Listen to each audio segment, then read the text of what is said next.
할렐루야. 시카고 여섯걸음교회 8월 20일 주일 예배 오신 여러분을 주님의 이름으로 축복합니다. 이 시간 우리 함께 영과 진리로 예배하는 시간 되기를 바랍니다. 예배로에 초대하겠습니다. 온 땅이여 여호와께 노래하며 그의 구원을 날마다 선포할지어다. 그의 영광을 모든 민족 중에, 그의 기이한 행적을 만민 중에 선포할지어다. 존귀와 위엄이 그의 앞에 있으며 능력과 즐거움이 그의 처소에 있도다. 여러 나라의 종족들아 영광과 권능을 여호와께 돌릴지어다. 여호와께 돌릴지어다. 아멘. 사도신경으로 우리의 신앙을 고백하시겠습니다. 전능하사 천지를 만드신 하나님 아버지를 내가 믿사오며 그 외아들 우리 주 예수 그리스도를 믿사오니 이는 성령으로 잉태하사 동정녀 마리아에게 나시고 본디오 빌라도에게 고난을 받으사 십자가에 못 박혀 죽으시고 장사한 지 사흘 만에 죽은 자 가운데서 다시 살아나시며 하늘에 오르사 전능하신 하나님 우편에 앉아 계시다가 저리로서 산 자와 죽은 자를 심판하러 오시리라. 성령을 믿사오며 거룩한 공예와 성도가 서로 교통하는 것과 죄를 사하여 주시는 것과 몸이 다시 사는 것과 영원히 사는 것을 믿사옵나이다. 아멘. 예, 우리 한 주간 동안 우리를 지켜주시고 우리의 삶 가운데 모든 것을 채워주시는 그 하나님의 은혜를 믿음으로 고백하며 우리 정성되게 구별되어 드리는 예물을 하나님 앞에 드리겠습니다. 우리 함께 기도하시겠습니다. 사랑과 은혜가 충만하신 하나님 아버지, 오늘도 우리가 예배할 수 있도록 인도하여 주시니 참으로 감사를 드립니다. 또한 우리 삶에 필요한 것들을 공급하여 주시고 땀 흘려 일할 터전을 주시고 또 우리의 수고에 합당한 열매를 맺게 하여 주심에 감사를 드립니다. 이 모든 일을 또한 감당할 건강을 허락하여 주시고 이 땅을 믿음으로 살아갈 수 있도록 성령께서 인도하여 주시니 또한 감사를 드립니다. 주님, 오늘도 우리에게 주신 모든 것이 하나님의 은혜임을 고백하며 예배드립니다. 그리고 우리에게 주신 물질에 거룩하게 구별하여 예물을 드리니 우리의 예물을 흠양하여 주시옵소서. 또한 오늘 이 예배를 통해 일주일 동안 살아갈 6걸음을 믿음으로 살아갈 수 있도록 힘과 용기와 지혜를 얻는 시간 되도록 은혜에 더하여 주옵소서. 성령님 우리에게 충만하게 임재하여 주시사 어떠한 환경과 조건 가운데 있다 할지라도 내게 능력 주시는 자 안에서 모든 것을 감당할 수 있는 믿음의 사람으로 살아가도록 이 시간 우리의 심령을 성령으로 충만케 하여 주시옵소서. 우리 구주 예수 그리스도 이름으로 간절히 기도하옵나이다. 아멘. 주님의 기도하겠습니다. 하늘에 계신 우리 아버지여, 이름이 거룩히 여김을 받으시오며 나라가 임하시오며 뜻이 하늘에서 이루어진 것 같이 땅에서도 이루어지이다. 오늘 우리에게 일용할 양식을 주시옵고 우리가 우리에게 죄 지은 자를 사하여 준 것 같이 우리 죄를 사하여 주시옵고 우리를 시험에 들게 하지 마시옵고 다만 악에서 구하시옵소서. 나라와 권세와 영광이 아버지께 영원히 있사옵나이다. 아멘. 한 주간도 주님과 동행하셨으리라 믿습니다. 또 우리의 삶 가운데 역사하셨던 하나님의 놀라운 그런 섭리와 역사하심을 나누는 교제가 우리 가운데 가득하기를 간절히 바랍니다. 여섯걸음교회 예배 처소가 이전되었는데 아직 정리가 잘 되지 않았습니다. 또 여러 가지 필요한 것들이 있는데 그런 것들이 잘 채워질 수 있도록 함께 기도해 주시기를 부탁드립니다. 우리 함께 성경 말씀 보시겠습니다. 오늘 우리 함께 읽은 말씀은 신약성경 사도행전 13장 44절에서 52절까지 말씀입니다. 함께 읽겠습니다. 그 다음 안식일에는 온 시민이 거의 다 하나님의 말씀을 듣고자 하여 모이니 유대인들이 그 무리를 보고 시기가 가득하여 바울이 말한 것을 반박하고 비방하거늘 바울과 바나바가 담대히 말하여 이르되 하나님의 말씀을 마땅히 먼저 너희에게 전할 것이로되 너희가 그것을 버리고 영생을 얻기에 합당하지 않은 자로 자처하기로 우리가 이방인에게로 향하노라. 주께서 이같이 우리에게 명하시되 내가 너를 이방의 빛으로 삼아 너로 땅끝까지 구원하게 하리라 하셨느니라 하니 이방인들이 듣고 기뻐하여 하나님의 말씀을 찬송하며 영생을 주시기로 작정된 자는 다 믿더라. 주의 말씀이 그 지방에 두루 퍼지니라. 이에 유대인들이 경건한 귀부인들과 그 신의 유력자들을 선동하여 바울과 바나바를 박해하게 하여 그 지역에서 쫓아내니 두 사람이 그들을 향하여 발에 티끌을 털어버리고 이고니온으로 가거늘 제자들은 기쁨과 성령이 충만하니라. 이 기록된 로고스의 말씀이 우리의 심령에 레마의 말씀으로 새겨지는 귀한 시간 되기를 간절히 원합니다. 하나님의 음성으로 우리의 심령에 새겨지기를 원합니다. 아멘.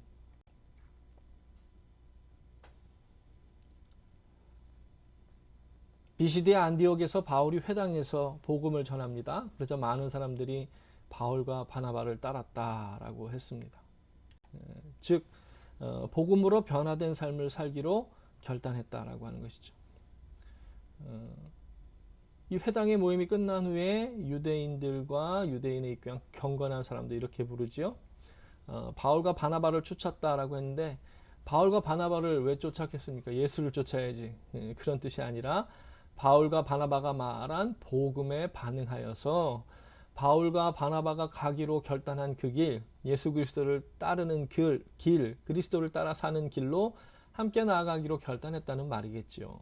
예수님을 구주로 고백하는 바울과 바나바처럼 그 믿음을 가지고 살기로 했다. 그 말을 이렇게 한 것입니다.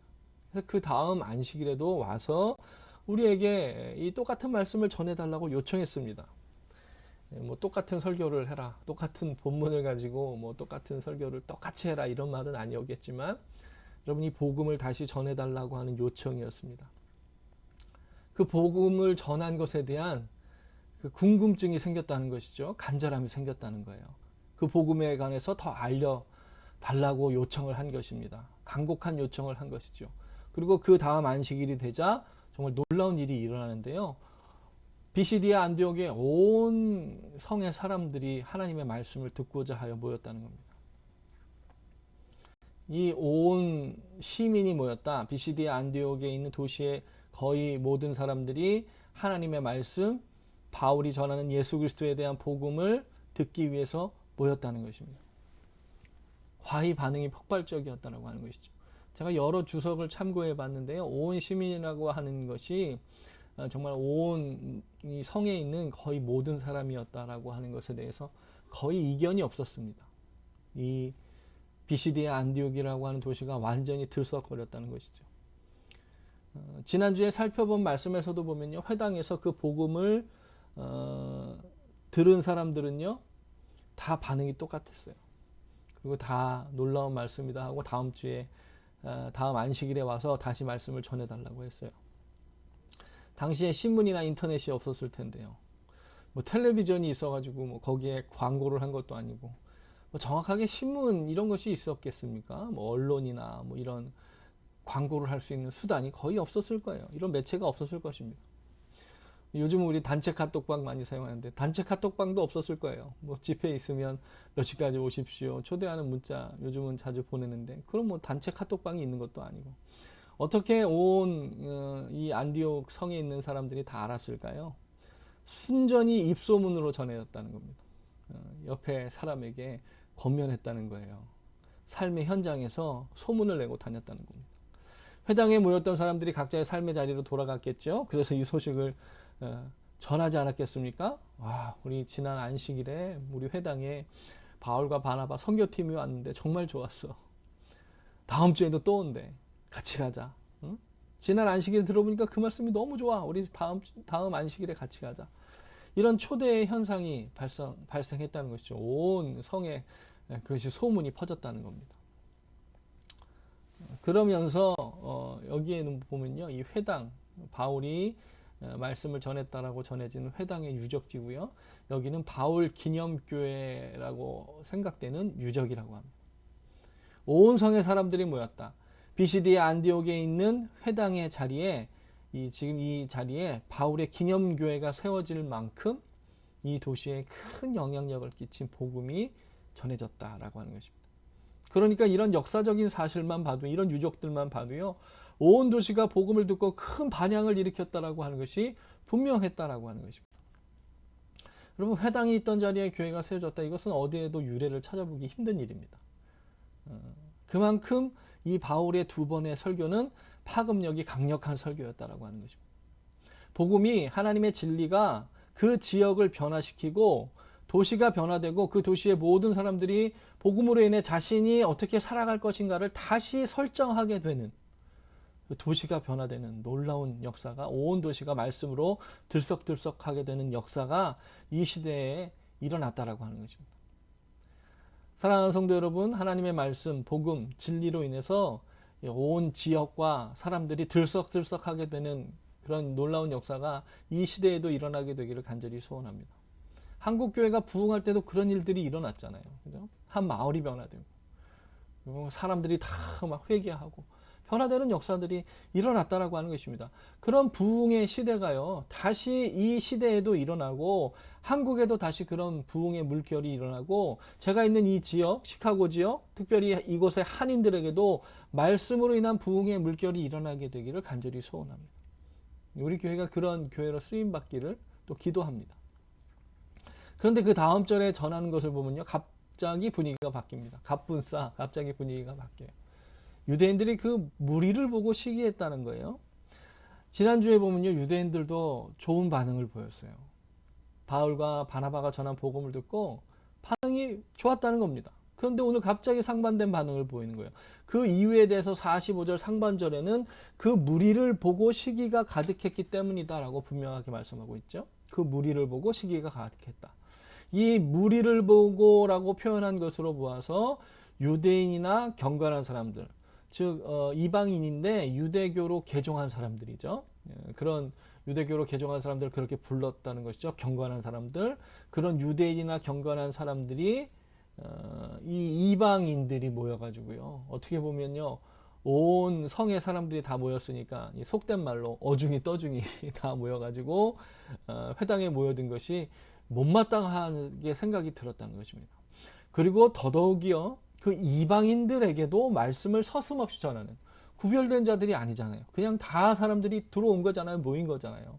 그런 가운데서 바울과 바나바가 서슴없이 복음을 전하는 모습이 그게 반감으로 왔다, 그럴 수 있다라고 하는 것입니다. 그리고 나중에는 급기야 어떻게 합니까?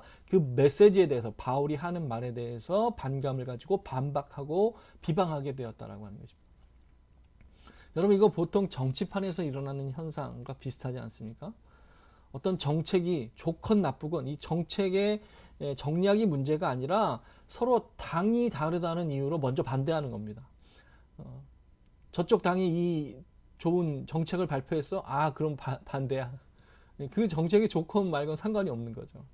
그래서 정권을 잡은 당에서 내세운 정책이 있습니다. 그러면 정권을 잡지 않은 야당 쪽에서 정책이 좋고 나쁘고를 떠나서 일단 정권 잡은 당이 말했기 때문에 반대하는 거죠.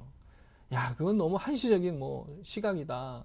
이 글로벌 시대에 그런 생각을 어떻게 할 수가 있느냐. 그 정책에 대해서 무조건 반박하는 겁니다. 비방하는 것이죠. 근데 놀라운 것은요, 정권이 바뀌어요. 정권이 바뀌어서 그렇게 반대하던 정책들을요, 그 반대하던 사람들이 자기들이 그 정책을 다시 내세우는 겁니다. 아, 이거 좋은 정책이다. 그러면서 원래 너네 정부 때부터 이거 주장하지 않았냐, 이렇게 하는 거죠. 또 더 놀라운 게 뭔지 아십니까? 그 정책을 하자고 원래 하던 당이요, 그걸 반대하는 거예요. 그거 원래 잘못된 거다. 그거 하면 안 된다는 거예요. 반대를 위한 반대를 시작해서 결국 여러분, 국민들이 좋은 정책을 누려야 되는데, 진짜 좋은 정책인데도 그 정책이 표류하게 되는 것을 보지 않습니까? 그런 현상이 지금 일어났다는 거예요. 하나님의 말씀, 복음의 진리가 정말 그 생명을 살리는 말씀이요, 반대를 위한 반대로 인해서 유대인들에게 받아들여지지 않았을 뿐만 아니라 그것에 대해서 비방하고 반박하는 일들이 일어났다는 겁니다. 이거 얼마나 안타까운 모습입니까? 유대인들이요, 이방인들에게 가지는 반감은요, 우리가 지금 생각하는 것으로는 가히 상상할 수 없을 정도로 반감이 심했다는 것입니다. 그러니까 처음에 이방인들에게 복음이 전해질 때요, 얼마나 하나님께서 그냥 공들여서 베드로를 설득하십니까? 백부장 고넬료에게 보낼 때도요, 환상을 3번이나 보여주셔가지고 확실하게 다시 한번 말씀을 하시는 것이죠. 그리고 이렇게 이방인들에게 복음이 전해지고 세례를 주고 성령이 임하고 그것에 하나님의 놀라운 역사하심이 나타난다라고 하는 것을 이 초대교회 지도자인 베드로 사도와 요한이 직접 목도하게 하고 다른 유대의 증거자들이 보게 하는 겁니다. 그래서 예루살렘 교회에서부터 이 사실을 공인하죠. 아, 그러면 이방인들에게도 하나님의 구원하심의 역사가 나타날 수 있다. 하나님께서 미리 인도해 주셨다는 겁니다. 이거 요즘 말로 하면 빌드업이죠. 빌드업. 이렇게 하나님이 받아들일 수 있도록 착 해주셨다는 거예요. 근데 여기는 지금 그런 과정이 없었으니까 유대인들이요, 여전히 반감을 가지고 있었다는 것입니다. 이방인들이 그냥 뭐 여기저기 그냥 다른 외부 사람들이 와가지고 회당에서 저 말씀을 듣고 복음에 그냥 감화감동되어서 하나님 앞에 엎드리고 자복하고 회개하는 일들을 보는 게 싫었다는 거예요. 그러자 바울과 바나바는요, 그들의 선교의 방향을 회당 유대인들 경건한 사람들에게서 아예 이방인에게로 돌리게 되는 일이 일어납니다. 46절에 이렇게 얘기하죠.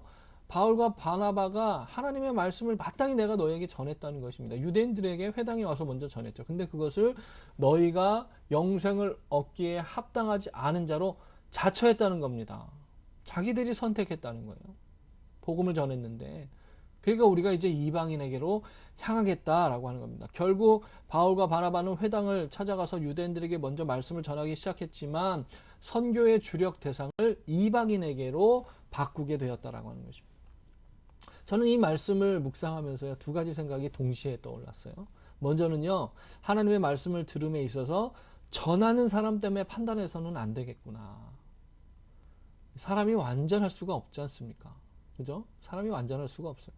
그러니 그 어떤 사람이 말을 해서 어떤 뭐 정말 유명한 사람이 아주 뭐 대단한 사람이 말을 해도 그 전하는 사람에 완전하지 않기 때문에 그 말에서 꼬투리를 잡고자 한다면 누가 말씀을 전해도 반박할 거리를 찾을 수가 있다라고 하는 것입니다. 그러니 내가 정말 하나님의 말씀을 듣고자 한다면 전하는 사람이 누군가 이게 중요한 게 아니라 그 메시지가 정말 진리의 말씀인가를 잘 분별할 수 있는 귀가 있어야 되겠구나라고 하는 묵상을 먼저 했습니다. 그런데 동시에 또 드는 생각은요, 그 복음을 전하는 사람의 모습도 무시할 수 없다. 중요하구나라고 하는 생각이 들었다는 것입니다. 지금 바울과 바나바의 모습이 잘못되었다는 이야기가 아닙니다. 이 사도행전 13장에서의 상황은요, 유대인들의 이 편협함 때문에, 이방인들을 향한 그런 마음의 편협함 때문에 일어난 반대가 분명해요. 하지만 어떻든 말씀을 전하는 사람의 모습도 중요하겠구나, 그런 생각을 하게 되었습니다. 말씀을 전하는 설교자의 신뢰도가 떨어진다면 그 복음이 과연 잘 진리로 전해지겠는가라고 하는 생각도 같이 동시에 하게 되었습니다. 평소에 정말 자기가 말씀대로 살아가지 않아요. 그걸 다 보잖아요. 옆에 있는 사람들이 다 봐요. 설교할 때는 이렇게 살라고 말해요. 근데 자기는 그렇게 안 살아. 믿음을 가지고 살아야 됩니다. 뭐 정직하게 살아야 됩니다. 사람이 이렇게 사람을 잘 신뢰하며 사람을 잘 세우며 살아야 됩니다. 근데 그 설교대로 살지 않아. 그 설교자가. 그 설교를 듣는 사람들이 과연 그 말씀을 믿고 믿음대로 살아갈 수 있겠는가, 그런 생각을 동시에 했겠다라고 하는 것입니다. 설교 따로, 삶 따로인 목회자가 설교하는데 그 설교가 시대를 변화시키고 지역을 변화시키고 사람들을 바꾸는 설교가 되겠느냐 하는 것입니다. 목사님이 얘기하면 다 그런 거야. 목사님이 얘기하는데 감히 반대하면 적그리스도야. 뭐 이런 식의 분위기가 되지 않겠느냐 하는 것입니다. 그러면 안 된다는 것이죠. 물론 먼저 저를 돌아보기를 원합니다.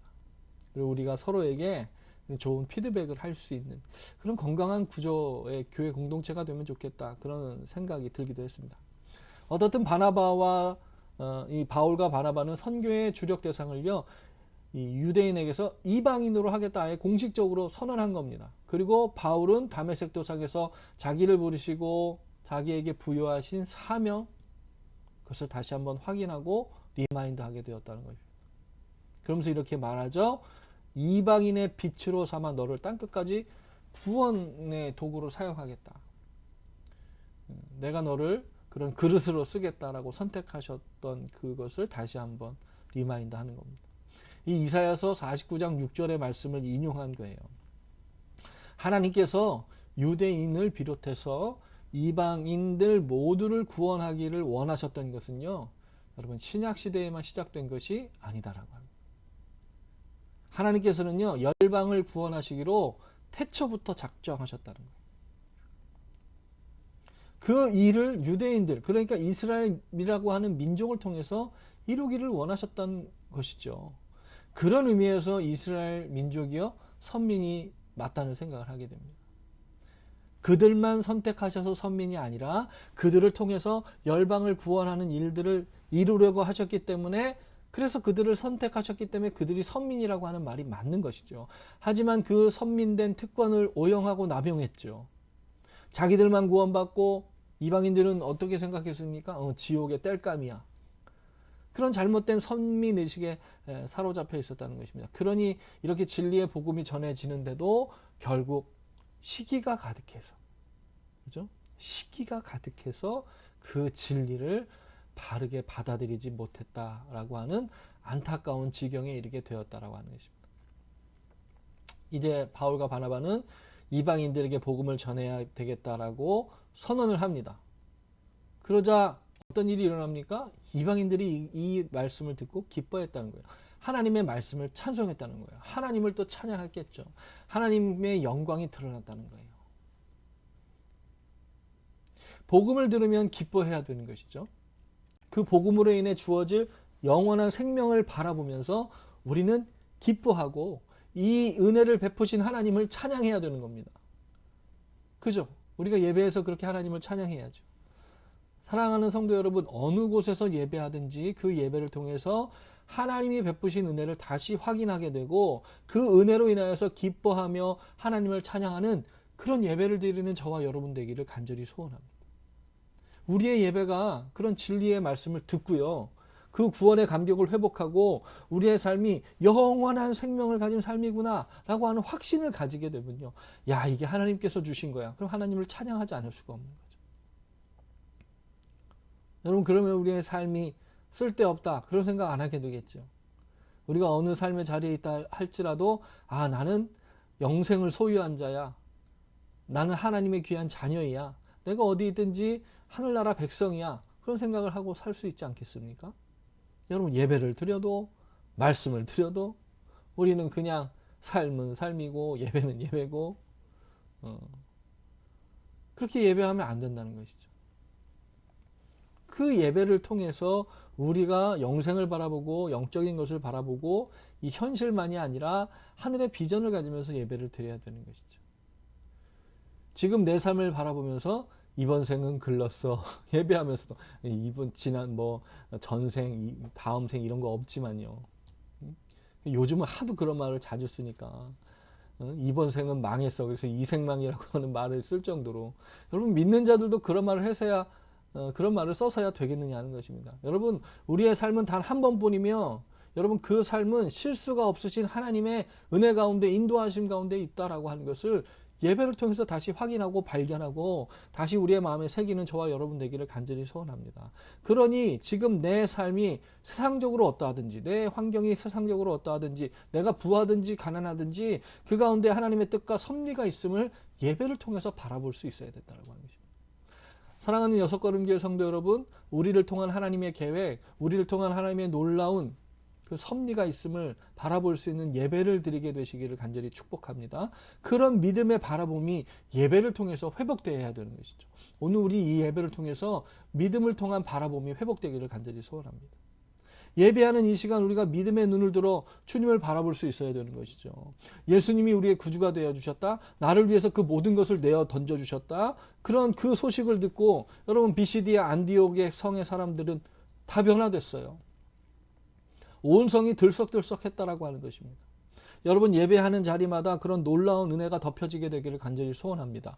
마음이 절망에서 소망으로 바뀌고 내 삶의 자리가 어떠하든지 내가 하나님의 귀한 자녀임을 깨닫고 내 삶 가운데 하나님의 섭리가 있음을 다시 한번 인식하고 내가 걷는 걸음이 결코 헛된 걸음이 아니다라고 하는 것을 바라볼 수 있는 믿음, 그게 오늘 우리 예배를 통해서 다시 우리의 마음 가운데 되새겨져야 된다라고 하는 것이죠.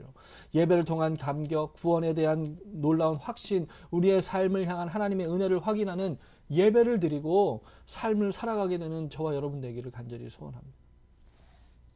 이 48절에서요. 영생을 주시기로 작정된 자라고 표현한 말이 있어요. 이것은 테타그메노이라고 하는 단어인데요. 이 말은 아까도 잠깐 말씀드렸지만 하나님께서 유대인과 더불어서 이방인들도 구원하시기로 태초부터 작정하셨다는 거예요. 하나님이 구원받을 자들을 따로 작정해 놓으셨다 그런 이야기가 아닙니다. 하나님께서는요 이미 이방인들도 구원하시기로 작정하셨다는 거예요. 유대인을 통해서 유대인은 물론이려니와 열방을 구원하기로 작정하셨는데 이 사건 가운데 유대인은요, 어떻게 됩니까? 오히려 자신들이 영생을 받아들이지 않기로 자처했다는 거예요. 유대인들이 그렇게 혐오했던 이방인들은요, 하나님이 자신들을 구원하시기로 이미 작정하셨다라고 하는 말을 듣고 그것에 기뻐했다는 거예요. 그 복음을 받아들였다는 겁니다. 그래서 구원이 비시디아 안디옥 성 가운데 가득했다는 거예요. 바울과 바나바는 이 사건을 계기로 비시디아 안디옥에서요, 쫓겨나게 됩니다. 박해를 받은 것뿐만 아니라 쫓겨나게 되죠. 50절에 이렇게 말씀합니다. 경건한 귀부인들과 그 신의 유력자들을 선동하여 바울과 바나바를 안디옥에서 쫓아냈다는 겁니다. 경건한 귀부인이라고 표현한 것은 유대교로 개종한 이방인들을 가리킬 때 이렇게 부릅니다. 유대인이라고 절대 부르지도 않아요. 그냥 경건한 자들이라고 부르거든요. 이 경건한 귀부인이라고 한 것으로 보아서는 이 정치적으로 유력한 사람들의 아내 되시는 분들, 그러니까 사모님이죠. 사모님들을 부추겼다는 겁니다. 사모님들을 부추겨서 그 지역의 유력한 위치에 정치적인 영향력을 행사했던 사람들을, 남편들을 설득해서 바울과 바나바를 이 지역에서 쫓아내야 됩니다. 그렇게 선동했다는 겁니다. 그러자 바울과 바나바는요, 그곳을 떠나서 이고니아라고 하는 140km 떨어진 이고니온이라고 하는 곳으로 떠나게 되죠. 그러면서 그들이 한 행동이 이렇습니다. 51절에 이렇게 말씀하죠. 두 사람이 그들을 향하여 발에 티크를 떨어버리고 이고니온으로 갔다는 겁니다.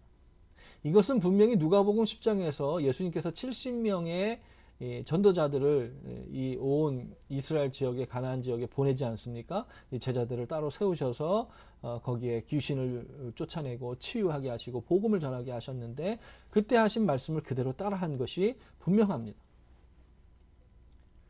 복음을 전하는 자의 행보가 이렇다는 거예요. 거기에 미련을 가지지 않았어요. 하나님께서 여시는 길로 나아갔다는 겁니다. 그것이 믿음의 사람의 행보가 되었다라고 사도행전이 우리에게 보여주는 거예요. 비시디아 안디옥이라고 하는 도시가 들썩거렸다고 제가 말씀드렸잖아요.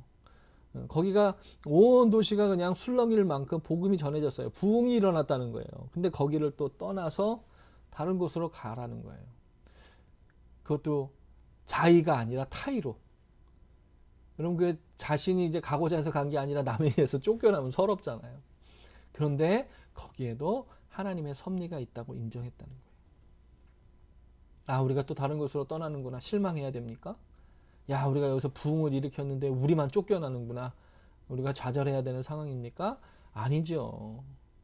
결국 실패한 것이 아니다라고 하는 것입니다. 세상적인 시각으로는 그렇게 볼 수도 있을 거예요. 아, 저 사람들이 저기서 저렇게 한다더니 쫓겨났어. 세상적인 시각에서는 그렇게 볼 수도 있죠. 아니요. 그런데 이것은 하나님의 인도하심이었다는 거예요. 복음을 전하는 자의 행보는 이렇다는 겁니다. 거기에 발을 털고, 됐어. 여기에서 하나님이 우리를 다른 길로 인도하신다면 내가 또 그 길로 가서 복음을 전하면 돼. 그렇게 갔다는 거예요.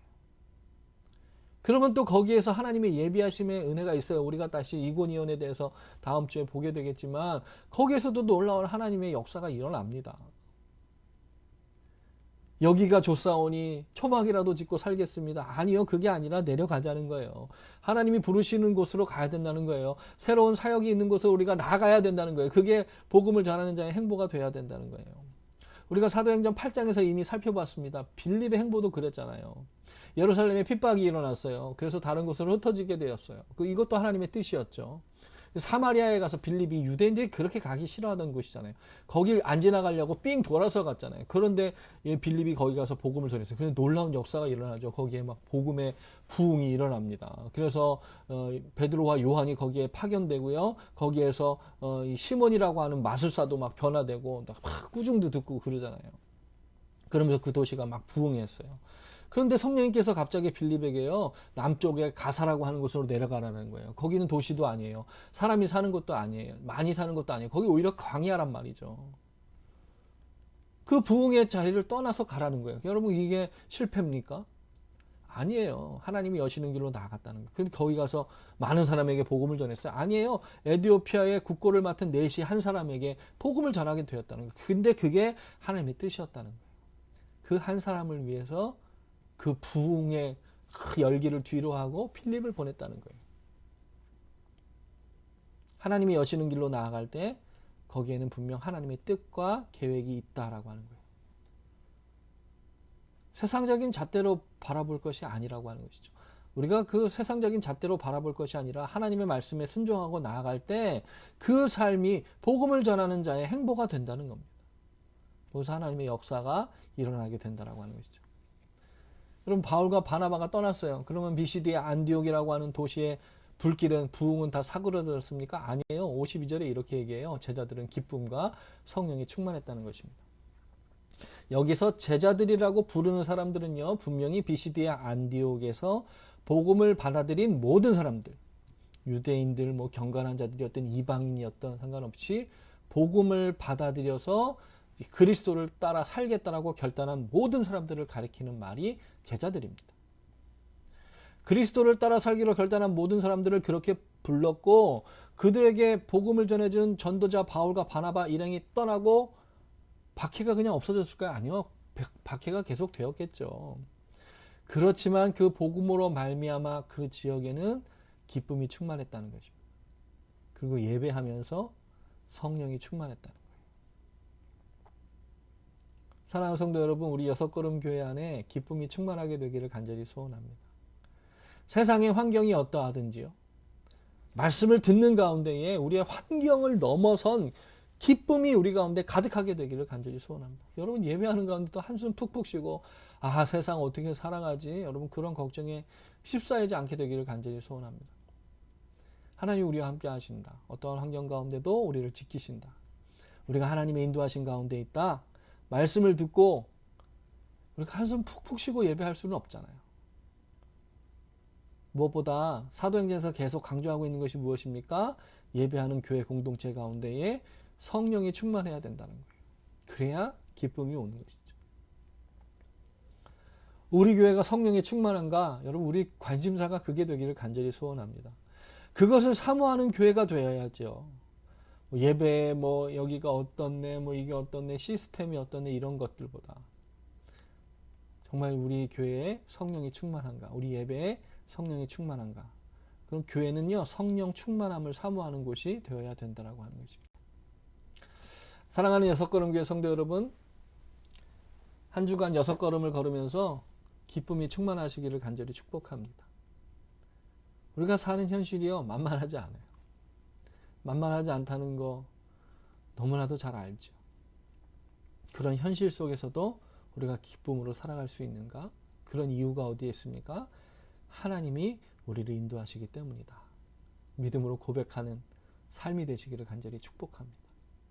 믿음으로 산다는 것은요, 세상에서의 여섯걸음을 믿음으로 걷는다는 것은 바로 예수님 때문에 소망을 가지는 거예요. 그래서 기쁨이 있는 거예요. 다른 사람들처럼 절망하고 한숨 푹푹 쉬고 사는 사람이 아니라 나는 예수님이 있기 때문에 찬양하며 삽니다. 기쁨으로 삽니다. 소망을 가지고 삽니다. 나는 하늘에 소망이 있는 사람입니다. 그게 믿음의 사람의 행보라고 하는 거예요. 그리고 우리가 그렇게 여섯걸음 세상에서의 삶을 다 살고 다시 주일에 모여서 예배할 때는요, 성령님의 충만한 임재로 말미암아 우리가 또 믿음으로 이렇게 살아가다 보면 지칠 수 있잖아요. 그러면 우리의 영혼에 다시 성령 충만으로 생기가 살아나고, 그죠? 담대함이 생기고, 그래, 하나님이 나와 함께 하셔, 성령님이 내 안에 계셔, 담대함이 생기고, 이 땅에서 우리에게 주신 소명과 사명을 다시 리마인드하게 되고, 그래, 나를 통해서 복음이 전해질 거야. 단 한 사람에게라도 복음이 전해지면 나를 통해 하나님이 역사하시는 거야. 그런 영적인 시선이 열리면서 예배하는 우리 여섯걸음 교회 예배가 되기를 간절히 소원합니다. 우리 예배 처소를 정리하고 있어요. 어제 예배 처소가 정리되지 않은 곳에 가서 이렇게 봤어요. 그러면서 저는 그곳에서 예배할 우리의 모습을 떠올려 보았습니다. 조금 열악하다 해도 이곳에 성령님의 임재가 충만히 임하겠구나라고 하는 소망을 가지며 잠깐이지만 기도하고 나왔어요. 그곳을 정리할 생각을 하면서 나왔죠. 필요한 것들이 있지만 하나님 채워주시겠지, 이렇게 믿음으로 기도하며 나왔습니다. 여러분 함께 기도해 주시고, 우리 정말 어느 곳에서 예배하든지, 이 방송을 보시고 함께 예배하시는 분들이 어느 곳에서 하나님을 예배하고 바라보시든지 정말 그 마음에 하늘의 소망으로 기쁨이 가득하시기를 바랍니다. 하나님의 말씀으로 인해서 내가 삶을 살아갈 때 소망을 가지고 살아가지고 다시 주일에 모여서 예배를 할 때 더 뜨겁고 성령의 충만함으로 예배할 수 있는 우리 심령들이 되시기를 간절히 축복합니다. 그렇게 예배하심으로 늘 승리하시는 우리 여섯걸음교회 또 모든 믿음의 사람들 되시기를 다시 한번 주님의 이름으로 축원을 드립니다. 기도하시겠습니다. 사랑과 은혜가 충만하신 하나님 아버지, 믿는 자들의 행보를 바라보며 말씀을 통해서 하나님의 섭리를 다시 한번 깨닫게 하시니 감사합니다. 오늘 우리는 진리의 말씀에 반응하는 심령이 되기를 원합니다. 세상의 환경이 어떠하든지 우리가 살아가는 삶의 현장이 어떠하든지 아버지 우리 삶 가운데 하나님이 역사하고 계심을 바라보게 되기를 간절히 원합니다. 많은 무리, 인기, 세상적인 것에 반응하는 것이 아니라 진리의 말씀에 반응하는 그래서 뜨거워지는 우리 되게 하여 주시옵소서. 그래서 그 말씀으로 인해서 세상을 살아갈 소망을 얻고 힘을 얻고 용기를 얻는 우리가 되게 하여 주시옵소서. 믿는 자는 삶의 환경에 실망하지 않고 하나님이 여시는 길로 담대히 걸어나가는 자임을 오늘 말씀을 통해서 다시 바라보게 하시니 감사합니다. 주님, 우리의 환경과 조건에 좌지우지되는 삶이 아니라 하나님이 주신 소명과 사명을 따라 담대히 걷는 6걸음을 걷는 믿음의 사람 되게 하여 주옵소서. 오늘도 우리에게 주신 말씀을 통해 기쁨을 얻는 심령 되게 하여 주시고 예배를 통해 성령이 충만해져서 영적인 힘을 얻고 세상에 나아가는 예배자가 되게 하여 주시옵소서. 주님, 우리 여섯걸음교회 새로운 예배처소를 위해서 기도합니다. 그것을 잘 정리하고 그것에서 또 여러 가지 필요한 것들이 채워지고 또 우리가 예배하기 위한 모든 준비되어지는 과정들의 은혜를 부어주시사 새로운 예배처소에 성령의 충만함으로 다시 예배하게 하시고 이 시대와 이 지역사회에 필요한 영적인 샘이 솟는 예배의 자리가 될 수 있도록 성령님 은혜 더하여 주시옵소서. 오늘도 예배하고 나가는 모든 믿음의 발걸음 가운데에 작정하신 하나님의 놀라운 섭리가 이루어지도록 역사하여 주시옵소서. 이제는 우리 구주 예수 그리스도의 무한하신 은혜와 하나님 아버지의 만극하신 사랑하심과 성령님의 도우시고 인도하시는 은총이 진리의 말씀으로 힘을 얻고 구원의 감격을 회복하고 하나님의 섭리를 바라보며 나아가는 그런 6걸음을 걷기 위해 나아가는 모든 믿음의 사람들, 그 권석들, 가정과 기업 위에 이제로부터 영원토록 함께 하시기를 간절히 축원하옵나이다. 아멘. 우리 어제 토요 새벽에 나눈 기도 제목 보시고 계속 함께 기도해 주시기를 부탁을 드립니다. 예배를 마치겠습니다.